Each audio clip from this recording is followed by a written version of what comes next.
hovlilarni toza tutishlik, musulmon odam yashaydigan joyini pokiza tutishlikda katta hikmat bor ekan azizlar. Farishtalar eng yomon ko'rgan narsalardan bittasi badbo'ylikda. Badbo'ylikni, yomon yoqimsiz hidni, axlatni, mana shunaqa pokizasiz narsalarni farishtalar yomon ko'radi, u yoqqa kirmaydi.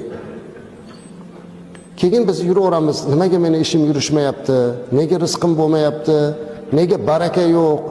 Axir nopok uyda qanday baraka bo'lsin? Chunki bizni rizqimizga duo qilib turadigan farishtalar kirmayapti-ku uyimizga.